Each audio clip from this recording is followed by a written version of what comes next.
Welcome back to another episode of the Biker PM. I'm your host, Anthony Pavelich. Today we have with us Ivana Filip. She is a Croatian-based artist, activist, and researcher. Her practice grows from visual art through multidisciplinary work across performance, live work, video, photography, and mixed media. In the last few years, Ivana's quest has been human to non-human relationships. She also holds a Master's of Economics and Master's of Arts. So let's get started. Hi, Ivana. Thank you for joining me today. How are you? Hello, thank you for your invitation. I'm great. And how are you? I'm doing pretty good. So you're joining us from Croatia, which is, we were talking about prior to in the pre-show conversation. So my husband is is Croatian by background. So it's exciting to talk to somebody from Croatia to where we have a connection as a family. And so start out, tell us a little bit about you and tell us a little bit about your company. Yes, thank you. It was a lovely surprise that you are also connected to Croatia. So I get a hint of it by your last name, which we also discussed earlier. Yes, so my name is Ivana Filip, and I'm a multidisciplinary artist. And actually, 4 years ago, I moved back to Croatia. I lived for several years in Amsterdam, in the Netherlands, where I studied fine arts and also worked.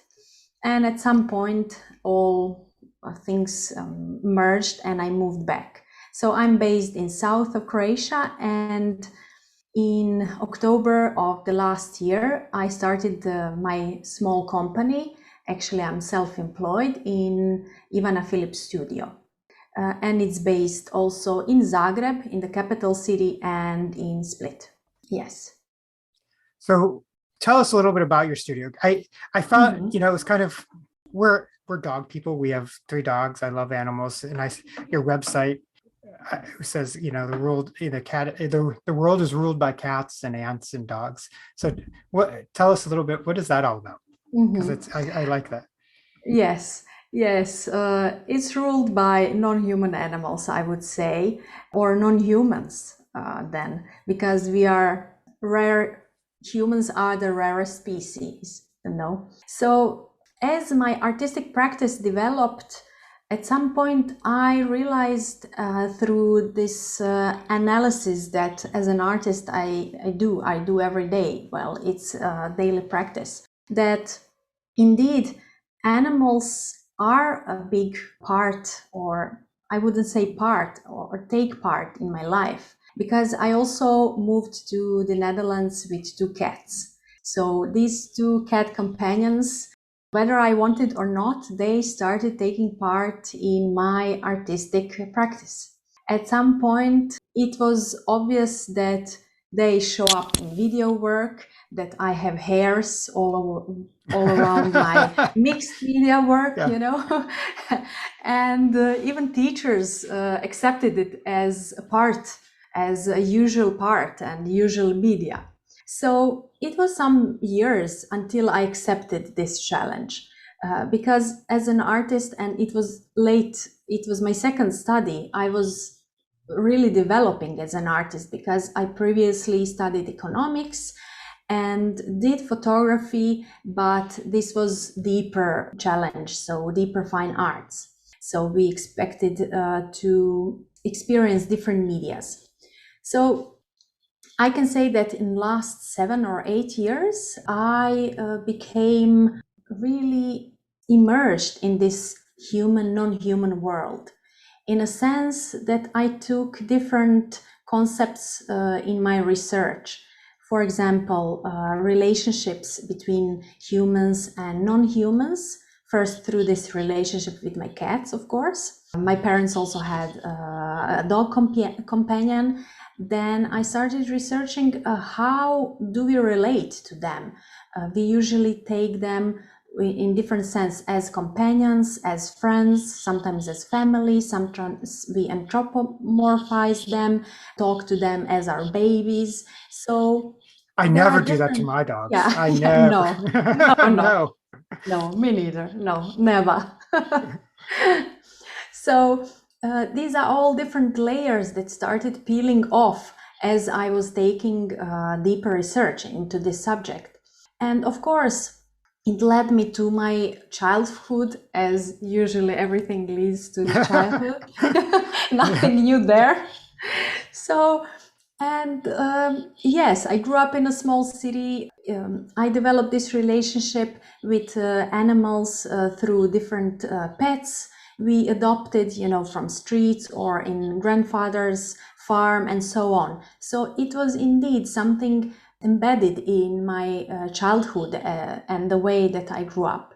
And finally, now to say that my art is dedicated to that side of the art that can be used as a tool to realize compassionate side of this relationship. I also use it as in my activistic work more than so it's just turned to be my main subject or my main theme of exploration in my artistic practice. Of course, through different medias. I work in video, in mixed media, so I used to work with dog hairs that I picked up from different dog salons, where they cut the hair of dogs. So it's a gentle practice. So different works have different dynamics and different energy, but the core is to research compassion, trust, what makes this relationship so strong. And it's important to say that we are built by this relationship, by relationship with others, not just humans, but non-humans as well. Okay, so you're making me emotional, really, because I've That's good. That's the point of the work. I didn't use the word, but yeah, because but I've sorry. had no, it's okay. Two special dogs in my life that I've lost in the last couple of years. I've had them cremated. They're in urns in my living room, and they are family. I mean, we do have this relationship with pets that affects us. And I keep a picture of them from when these two from when they're puppies. It's here on my desk, and I miss them every day. I mean, they are family. So we do end up having this connection with those non-humans that sometimes can be more than we get with humans because they're so close. So I find it fascinating that you've built this art and this business around that connection. I'm kind of a little bit caught off guard just from this conversation.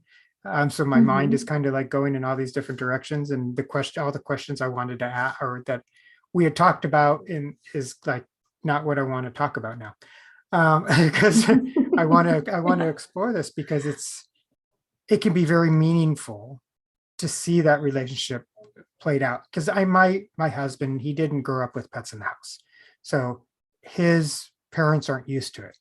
They've met our large dog, which is like 90 pounds, and my mother-in-law started like first she was afraid, but then she started feeding him apples and like tossing him little scraps and everything. So this connection can happen so quickly to where it can't always happen that quickly with humans, but with like pets and animals, they have this innocence about them, and they can capture you before you even know they're capturing you.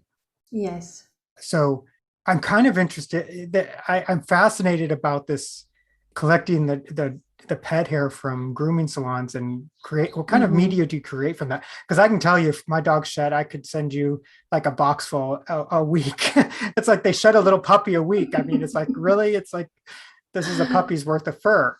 So what kind of things do you do with that? Yes, I appreciate that you opened up. So, and I always hope that this is what happens because, yes, emotion is what is very important in the work because what we feel in this relationship to our pets, to that one we have built this gentleness, is indeed something that changes us every day. It brings compassion not just to them, to their species, but also to others. So it is very important thing, and I never mention it, or I rarely mention it, because I like when people mention it and others express their opinion and their emotions. So thank you for this. Well, I started working with this dog hair still when I was living in the Netherlands because there was something in the hair that was repulsive, because this hair is dead. You know, I dislike human hair. When you clean the bathroom, don't like it. I think nobody likes it. Also, well, we have now 4 cat companions. There's a lot of hair. It's different to clean. But yeah, I'm not fond of cleaning hair.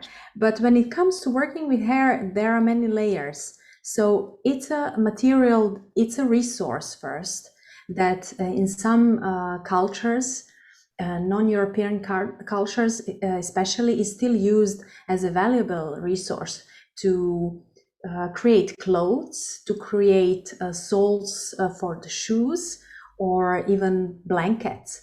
So when we think of dog hair, it's also more, it's warmer than hair of than wool, I read. So through all this research, I came to love this material. I used to make different balls out of it, you know, felting, and it really helped me to work more with my hands in a tradition of old crafts, for example. But one of the works that I did is called Flags, and it's called Flags because it resonates with the freedom, I would say. And it reminded me of all dogs that I met in different shelters that were adopted, some were not adopted, some get to know what freedom means, what human love means, and some not. So it reminded me on this connection again. I have still some dog hair in my closet, so I'm preparing new work. But back to your idea, yes, there is one work, and it's more commercial based, but very professional, very personalized, sorry, that I'm preparing, and it's also on my website. It's called Memento. And it is related to special relationship of a person, human person, and a dog person or animal person. So you can send me dog hair and some other objects, you know, and I create memento out of it. So it's sort of a memorabilia of the special relationship. Yes. When my first boxer passed away, Wyatt, I got him when he was 12 weeks old, and then he ended up with degenerative myelopathy, which is like ALS in humans. And I built off of our deck, I built like an L-shaped deck with rubber mulch in it for drainage and fake grass because he ended up in a wheelchair. So that way we could just wheel him out, and then he wouldn't try to get him up and down the stairs into the yard, so he could actually still enjoy life. And but in his urn, when I got him, the breeder gave me a tennis ball that was his mother's. And as he started chewing as a puppy, I took it away so that he wouldn't chew it up. So that's in the urn with him, his tennis ball from when he was a puppy. And in Uli's urn, which is the other boxer, we lost her almost a year later, ended up with the same disease, degenerative myelopathy. Her first collar's with her in her urn, the first collar I ever bought her. And for her urn, we were able to find a 3D printer, and we took her and got 3D photographs taken of her. So her figurine on top of her urn is actually her. Okay. Yeah. Quite amazing that we were able to do that. Yes. And that connection with animals, yeah, it's like we can connect. We travel, and when we travel, I know we're not supposed to do this, but we see a stray dog or a stray cat, we always end up going to the store, buying cans of tuna and feeding the cats, or buying stuff to feed the dogs. Because yeah, some of them don't know that human love, or don't know that, like you said, you go to the shelter and they don't know that human connection. And our boxer that we have now, we adopted her. She was a year old, and she was from a rescue because it was a bad situation where she wasn't fed regularly and she was bought to be bred. And but we were able to get her about 2 years ago, and now she's doing great. And I'm glad we have her. We love her. But yeah, it's this connection with animals is just it's great. I can't imagine not having pets, or those 4 little No. friends that companions. how with all this going on, I know this. I'm going to step away and get away from this emotional thing for a minute, so my mind can refocus because I have all these emotions going through myself right now because of this conversation, and I'm sure we'll get back to it. But how do you? Because this we do want to talk a little bit about project management, how you started the business during COVID. Mhm. So how do you keep track of all your different projects? I mean, how many times, I'm sure you probably have several on the go at one time. How do you keep track of them all? Well, I have to say that I was working, yes, in a company when COVID started, and then at some point I didn't plan to open my company immediately. So it took me a little bit by surprise, you know. So at some point, it was a lot of work in order to get to know how things work, especially law-wise, and what is this business owning? Yeah. What is that actually? And I still feel a little bit distanced from this term because I'm self-employed and I'm the only one employed in my company. So when I started, it was quite low and it was quite quiet concerning the projects because I also am working on different projects that are just happening according to my schedule and they are not produced for any exhibition. You have to keep your artistic practice alive and sustaining it. So it was only recently that I got different little small projects that I was wondering how to manage it all. So I got into different books and I'm very curious about how people actually do it, because sometimes indeed it seems impossible for me to have family, to run a business, to earn enough, to still pay attention to marketing and to all these different things that are actually running business. But what helped me a lot is that prior to starting my business, I was already as an artist working in different areas, because as an artist you are a small entrepreneur, though you don't earn Yeah. as much basically, but there are many areas one has to keep an eye on, from applying to different grants or residencies, writing all the time, and most of the time you receive no's and you hope for yes, but it's still a lot of the work to produce the work, to to eventually show it, and so on. So some of tools that I use, for example, really practical tools that I use for management is these mind mapping that Oh, Tony yeah. Buzan created. So usually on Sunday evening, this is really practical matter. On Sunday afternoon, evening, I take a paper and I write everything down in this mind map for this week. And then every day, every morning, I create another map for that morning. I'm still exercising to put less than 7 assignments on it. And so sometimes I succeed, most of the times I fail. So, I shift assignments from one day to another day. But as everything else, it's a process. Another thing is also that in this mind mapping, I use this criteria, how urgent or important things are to be done. So this is something that I started doing just this year, really seriously. Before that, I didn't have such a need to organize my time in that sense. Well, of course, I worked in a company and then I knew when I came back home what I would do that day. But 24 hours are not always enough when you're No, self-employed. no, it's So you not. do, yeah. So in the beginning, you do everything by yourself, and hopefully soon enough, I will just delegate some of this to associates, to colleagues and co-workers.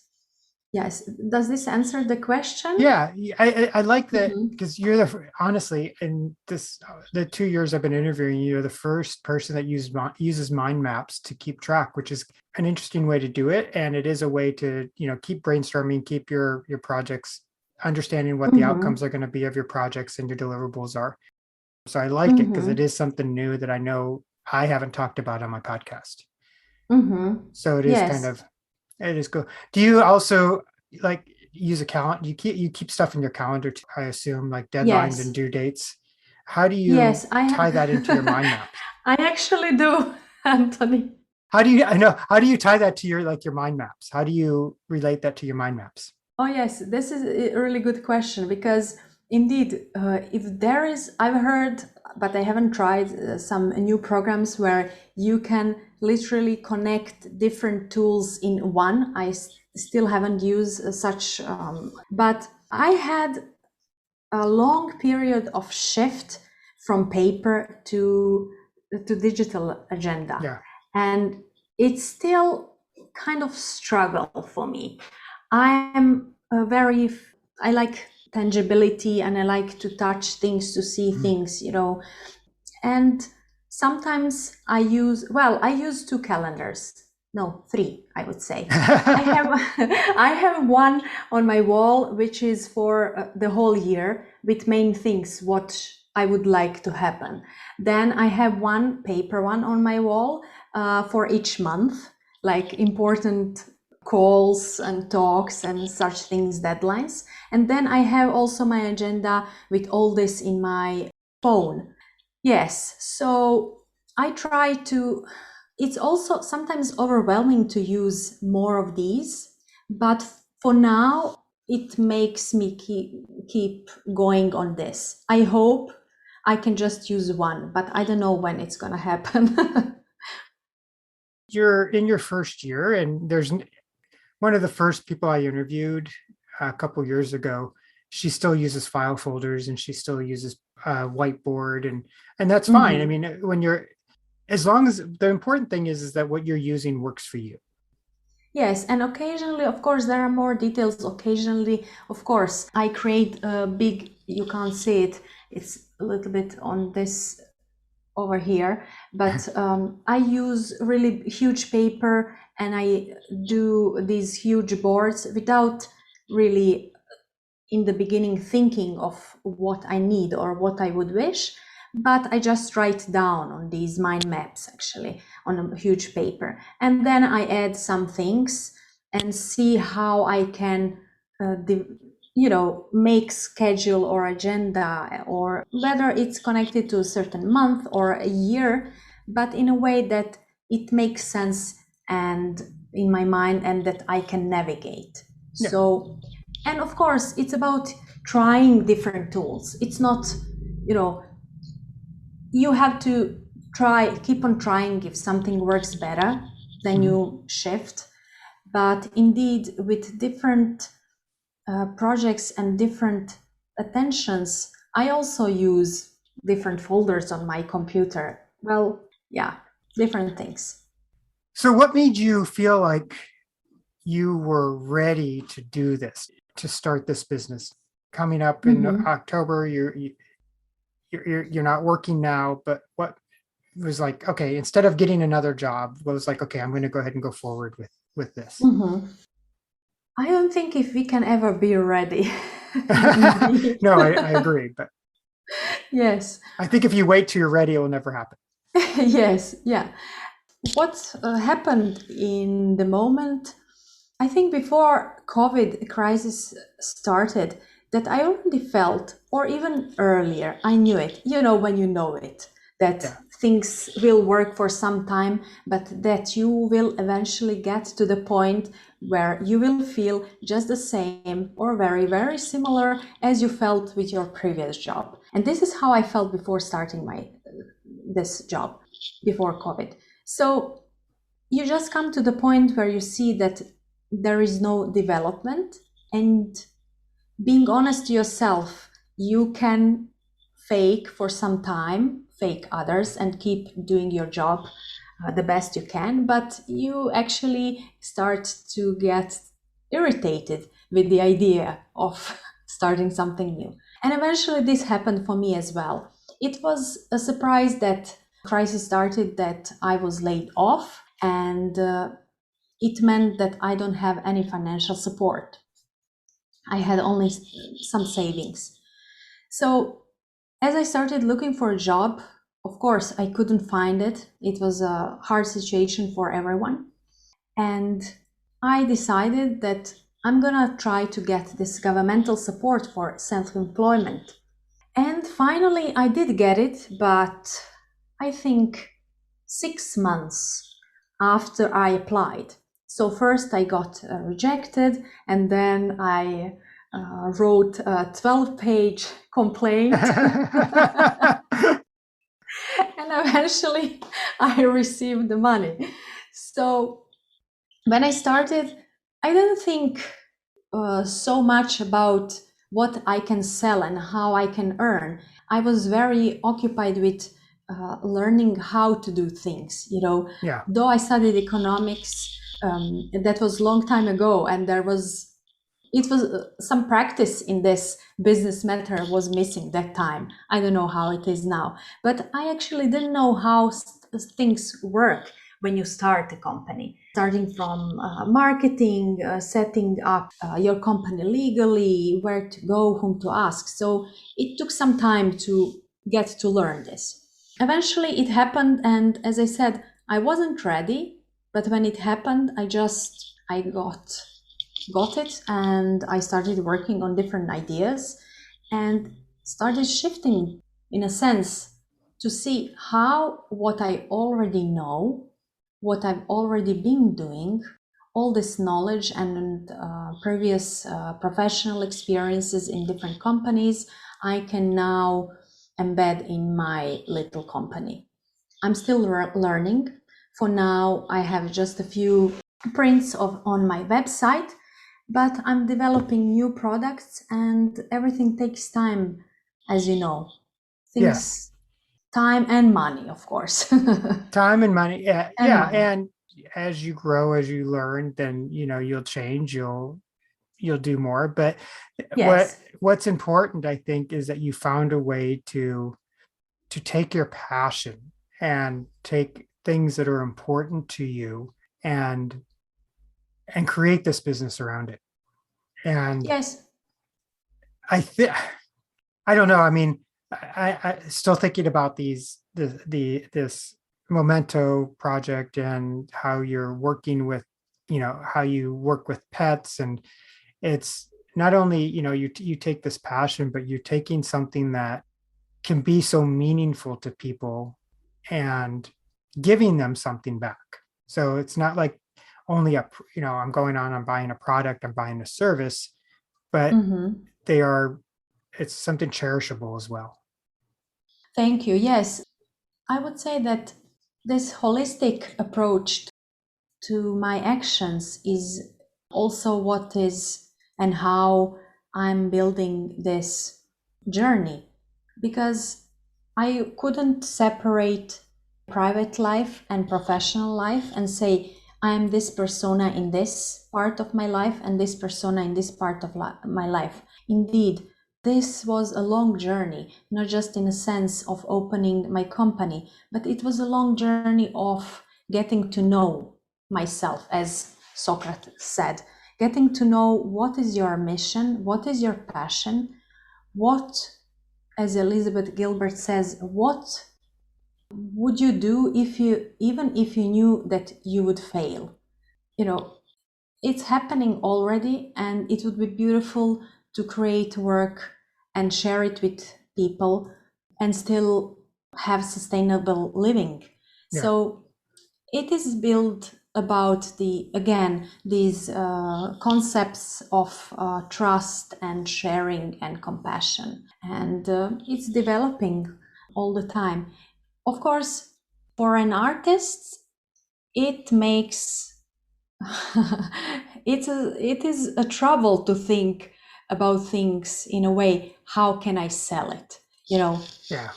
It's trouble, and sometimes I think that I don't have to do it.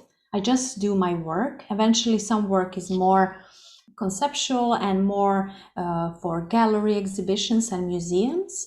And some lines of the work, like these prints, are more available in my shop or gonna be more reachable for everyday humans. So it is again finding a connection between low and high art as well, but also between everyday humans and artists, about exactly exchange what you said. So it's not what we can say usual traditional company where you sell something and you receive money, and it's not something that I would like to do, I guess. Yeah. Yeah. I mean, it took when I started the podcast and I started my consulting business a couple of years ago. The podcast was originally titled Project Management for Small Business. Mm-hmm. And I was putting out this persona of this professional podcast, which is great. And, that's what I try to do. Eventually, it organically went from just talking about project management to talking about the entrepreneurial journey as well. And then I'm very passionate about my being a Harley rider, being a biker. And that's why, and, I have piercings, I have tattoos, and I always try to hide that. And then I'm like, I just really can't do that anymore. So then I decided to rebrand to the Biker PM to kind of like, and my logo has me on my bike in it, and just to kind of show, you have to. Sometimes it's best, and you're more comfortable doing something when you are your true self in doing it. Did you say sometimes it's best, or? Sometimes it's best, and you're more comfortable Mm-hmm. doing something when you're your true self Yes, I and think doing it's it. always best. Yeah, Well, of course, not in a sense that best doing in things that we are true to ourselves, but in a sense that indeed, in the truest possible way, that we have been working on our, well, less attractive maneers. Of course, we all have it. And at some point, you can't go outside and just throw it at people. Everybody is struggling with some things. But indeed, it is about opening up. And nowadays, vulnerability is very trendy. So yeah, we all have some ups and downs, but in the end, it is about showing that it can be done in different way. It is not what system has created for us to be our manifesto. We create our own manifestos. And the other day I read on a shirt in a restaurant, it says, "Wake up, dreamer." What? A wake up dreamer?